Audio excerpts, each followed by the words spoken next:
how to be yo, how to be the true you, the true me. So last Christmas, we went to Disneyland. It was a great day, and I bought a autograph book. Now, not for autographs, but I bought it because I like the combination of pictures and then places to write or to have someone sign their autograph. But I bought it so that I could write down the times this year where I was the true me, not the compliant, amiable, agreeable me, which is not a very good person to be. One of the things that I've noticed is that I have become very agreeable, compliant, amiable, which are things that I can't stand.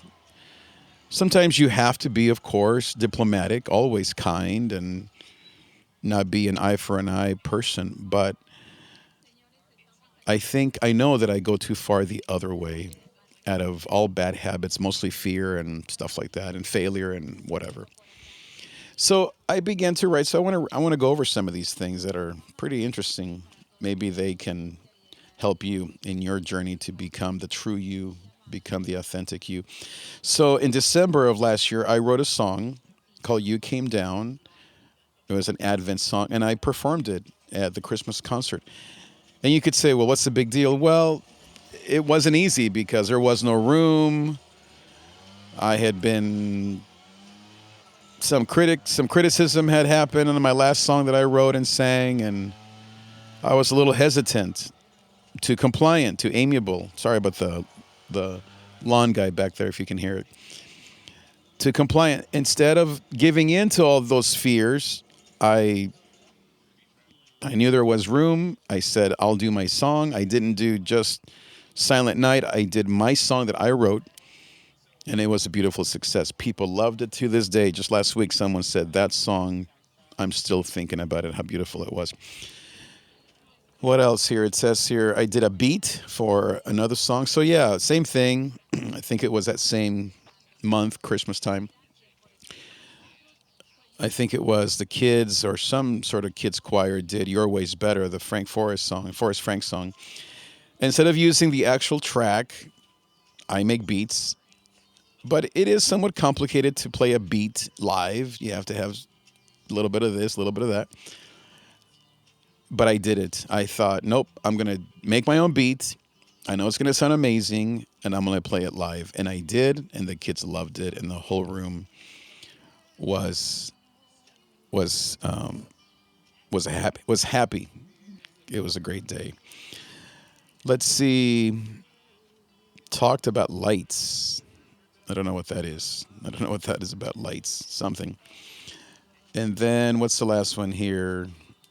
Oh yeah, move the keyboard. Yeah, we had a thing where someone moved the keyboard, and instead of me usually putting it back and not saying anything to the person who moved it, who shouldn't have done it, or at least put it back. Instead, I said, hey, please put the keyboard back. And they weren't happy, but I didn't give in, wasn't compliant, didn't just say, oh, okay, we'll forget it. I stood strong. I held court, or frame, as they say, and hopefully it'll happen. So those are just some examples, maybe whatever, some examples. And I hope to have more. But the point is, the value, like I said, of always, turning the other cheek, but also being firm and being truthful and honest, and not, in Spanish we say manso, not menso, kind, not dumb, I guess would be a way to translate that.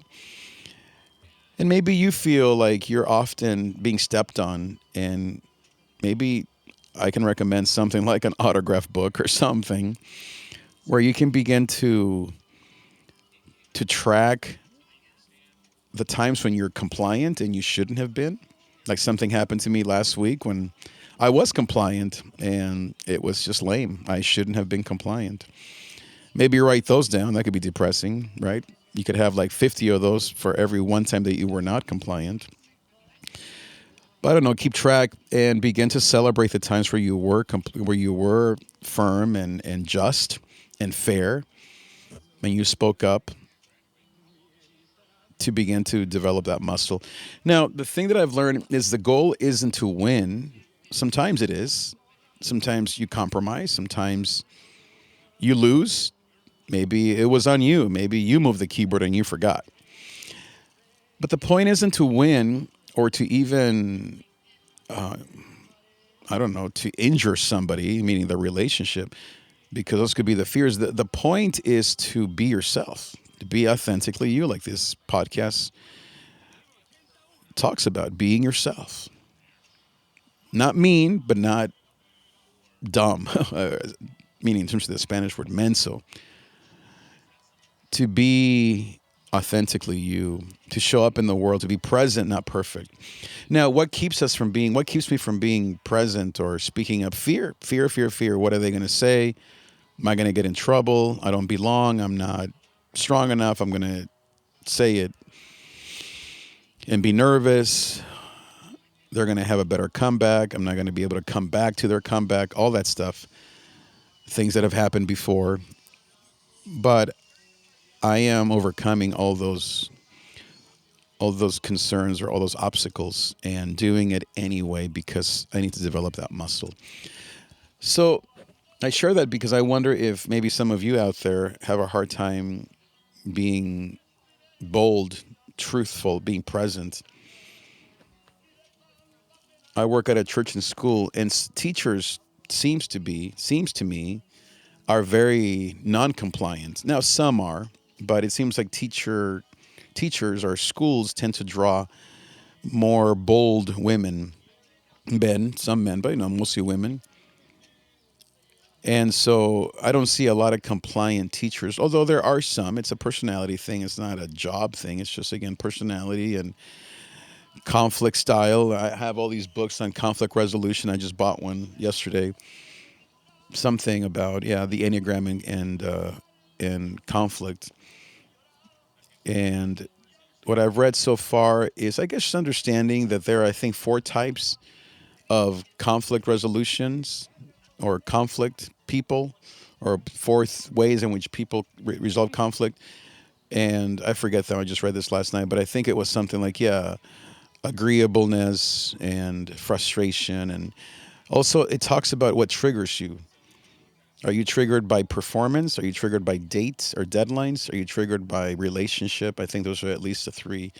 I've realized that I'm triggered by relationship. When I feel like the relationship is going to suffer, then I don't confront. Other people think more of it as, no, this is a process problem, so we have to resolve it. Other people are deadline. Other people, are relationship driven. And so triggers are important to know yourself. Oh, another thing that the book said is to see it as like when 2 people are, let's say, at work, and they give the example of the new vice president is the owner's son, but he's late and he's young, inexperienced. And so what do you do? Some people are kissing up to him. Other people are resenting him. Behind the scenes, gossiping, all that stuff, water cooler. And so it was saying how you have to know your temperament. You have to know yourself. You have to know what triggers you, because maybe what triggers you is that you're mad that person got the job to begin with. But the recommendation was to see it, that the best way is to see it as problems, not people. So even though what you feel, because we're emotional beings and the frontal cortex turns off, and when you're in fight or flight, we all just fall apart. What Betty may think of Neo Baby, as they call him, is he this and he that, and it's personal. Another person would see it as the problem is late reports, late arrivals, and not performing. So you talk to that person or you talk to the boss about the performance, not the person. But as I said, we're very emotional beings, and when I think of the the conflicts that I've had, I think of the person. And when I know that someone is criticizing me, they're thinking of me as a person.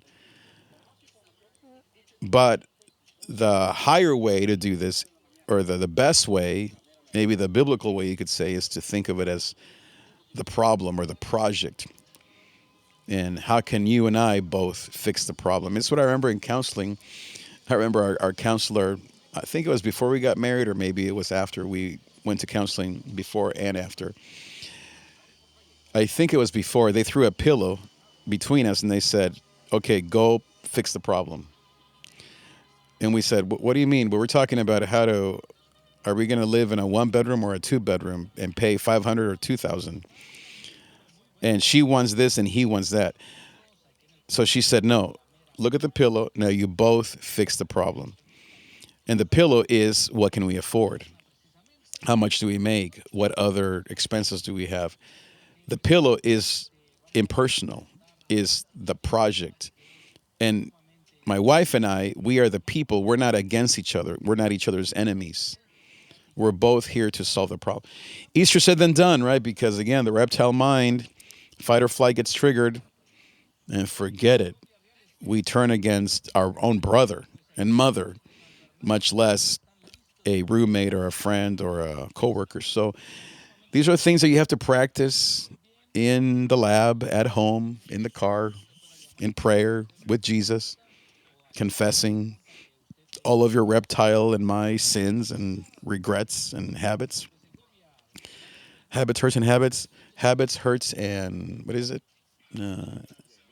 Habits, hurts, and something. Hang-ups. And so you have to say, Lord, forgive me. Betty, forgive me. Kids, sons, forgive me. And then to not be compliant. Now, what's the advantage of being compliant and collaborative? Because that is one of the conflict resolution approaches. If you are compliant or more of a collaborator, what's the good in that? Well, obviously you're going to be liked, you're going to win, you're going to move the ball downfield, you're going to get things done. But what if the system doesn't really reward collaboration, or doesn't celebrate or encourage collaboration? They encourage lone rangers and silos, and it's all on you. You have to play, as my mom says, catcher, first base, second base, third base, everything, and pitch and get the water cooler and drive the van home. Well, then, yeah, you're stuck. Collaborators aren't going to be valued more than the all hands on deck and hitting it out of the park people that are lone rangers and individualists.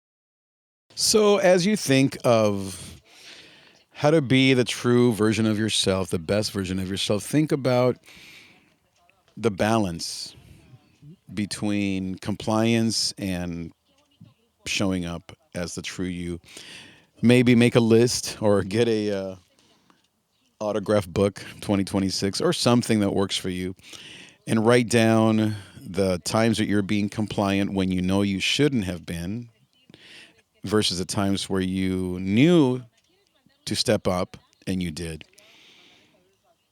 My commitment and my prayer for you today is that we would be always wise as serpents and gentle as doves, that we would turn the other cheek and we would turn tables upside down in Jesus' name. Thank you for being here, and I'll see you next time. If you'd like my coaching, please follow me on Instagram at David Trigg, or email me trig@davidtrigg.com, or go to my website, davidtrigg.com. Thanks for being here, and I'll see you next time. Adios.